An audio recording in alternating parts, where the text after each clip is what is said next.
Eux, ils marchent par la foi et non par la vue. Mais moi, je vous conseille vivement de marcher par la connaissance scientifique et historique, notamment celle de nos ancêtres kémites, par les cinq sens et par l'intelligence. À vous, à Pierre.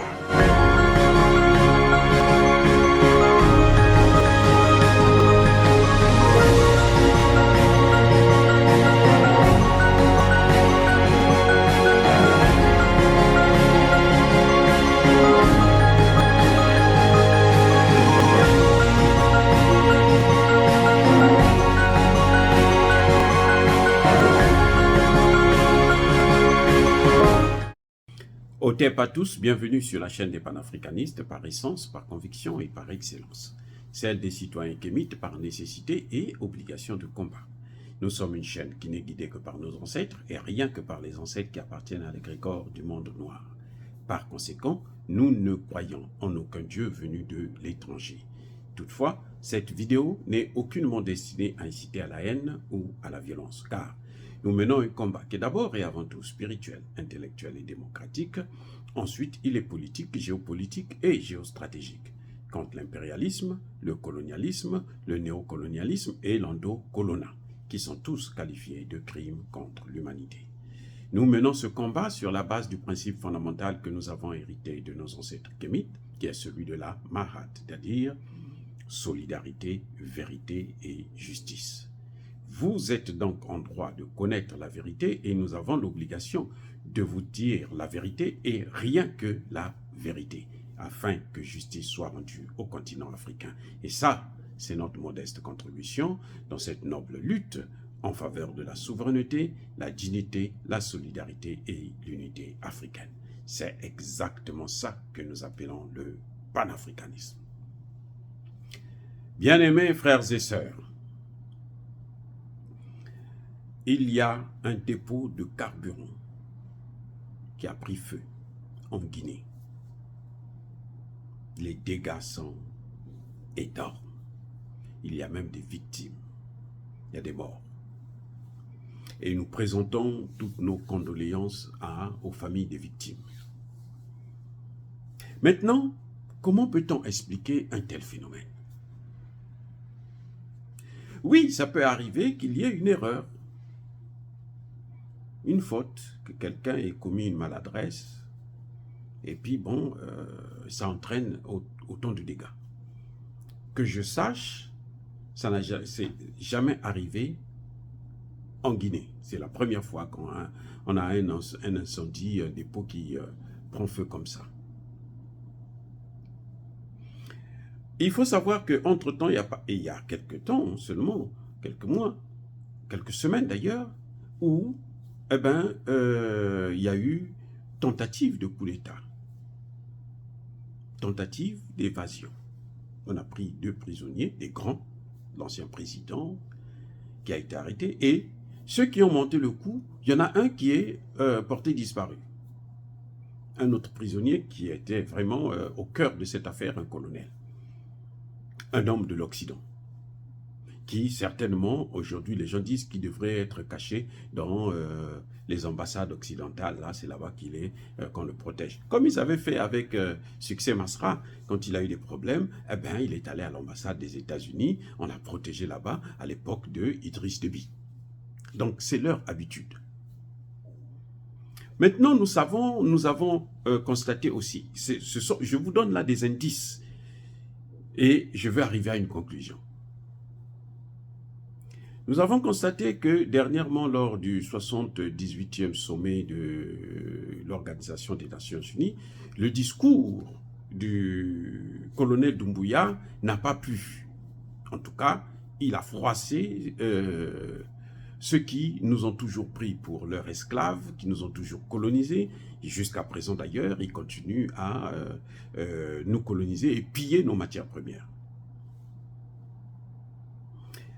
Donc voilà un certain nombre de problèmes. Doumbouya, jusqu'à présent, n'a pas donné une ligne de conduite concernant sa vraie position sur le retour à l'ordre, ce qu'eux ils appellent l'ordre démocratique, parce que pour nous l'ordre démocratique c'est lorsque une population soutient un gouvernement, même si les autres l'appellent putschiste, nous on dit que c'est un gouvernement révolutionnaire. Donc, parce que nous faisons la différence entre révolution et putsch.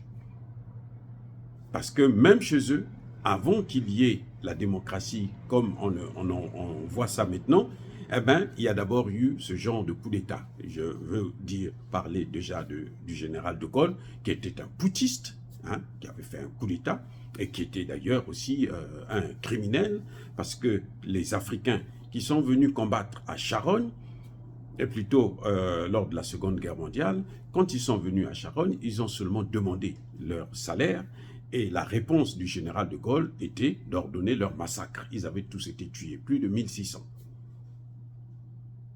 Donc eux, ils sont passés par les étapes que nous passons. Et on a vu, l'exemple du Ghana est très frappant, où c'est un militaire qui prend le pouvoir, notre aîné Jerry Rawlings, qui a pris le pouvoir et qui a instauré la démocratie, qui a mis de l'ordre. Exactement comme Assimi Goïta, Ibrahim Traoré et le général Tchani sont en train de faire actuellement. On veut les pousser à aller vers des élections sans être prêts, avec des problèmes de sécurité et des problèmes économiques, parce qu'ils se disent que c'est ça qui leur permet de remettre, hein, instaurer le chaos, déstabiliser ces pays. J'espère que ces chefs d'État de l'Alliance du Sahel ne vont pas céder à leur chantage, parce que de toutes les façons, ils ont déjà surpassé les épreuves les plus dures, celles des sanctions. C'est vrai que le Niger est toujours sous sanctions, mais le Niger a déjà, le président Tchani l'a expliqué, ils ont déjà trouvé des moyens pour contourner ces sanctions. Donc maintenant, sanctions ou pas sanctions, on s'en fiche. Ça ne change rien. Donc, vous voyez tous ces indices-là, où on voit que les Occidentaux ne sont pas contents de Doumbouya. Eh oui, ils ne sont pas contents de Doumbouya. Donc, c'est Doumbouya qui a empêché, qui a freiné, qui a permis au Mali de contourner les sanctions de la CEDEAO. Au Burkina Faso, pareil, et au Niger aussi, pareil.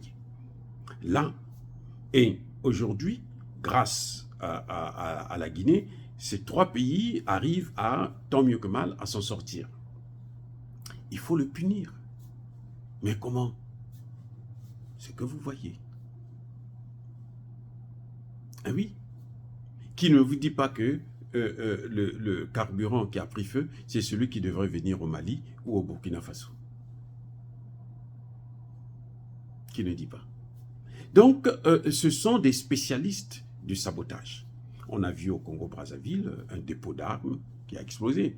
Ce sont eux qui ont donné des armes au président Denis Sassou Nguesso en 1997 pour faire la guerre que nous avons connue malheureusement entre les Souba et Sassou Nguesso. Et puis, il fallait détruire ça. Ils ont fait ça avec l'Irak. La guerre, la première guerre en Irak, Bill Clinton avait pour objectif de détruire l'arsenal militaire que eux-mêmes, les Américains, avaient donné à Saddam Hussein. C'est leur tactique. Donc moi, je ne suis pas surpris que, au bout du compte, les enquêtes puissent nous amener à une piste occidentale. Ils vont nier, bien sûr, ils sont des anges, hein. Même quand ils détruisent la Libye, ils sont des anges. Même quand ils tuent 500 000 enfants en Irak, ils sont des anges. Hein. Vous savez, eux, ils ont le droit de tuer. C'est pour ça d'ailleurs qu'ils ont inventé, créé le film James Bond, hein, License to Kill. Donc c'est leur spécialité. Donc moi, je ne serais pas surpris que les enquêtes nous mènent sur une piste occidentale. Pas vers un accident. Dire cela, c'est inciter à la haine ou à la violence. Non. Il faudrait que nos enfants, nos petits-enfants, nos petits frères puissent comprendre ce qui se passe. Eh oui. Et il faudrait que nos dirigeants puissent prendre la mesure de leurs responsabilités afin qu'ils puissent décider désormais de prendre des décisions pour mieux gouverner et changer de partenaire, avoir affaire à des partenaires qui ne viennent pas avec des armes pour les tuer, hein, à qui on donne de l'argent et qui affaiblissent nos armées, qui nous affaiblissent plutôt, et puis qui font tout pour qu'on ne puisse pas s'émanciper. Voilà ce qui se passe exactement. Bien-aimés frères et sœurs, encore une fois de plus, soyez bénis. Je persiste et je signe. Soyez abondamment bénis par le Dieu des Kémites et par nos ancêtres angélisés. Mais que tous ceux qui persécutent le continent africain le pillent et le déstabilisent, qu'ils soient noirs, blancs, chinois, arabes, juifs, indiens, qui qu'ils soient punis, maudits, foudroyés, neutralisés, écrasés, effacés par ce Dieu des Kémites et par nos ancêtres angélisés. Vive l'Afrique éternelle, j'ai dit et j'assume.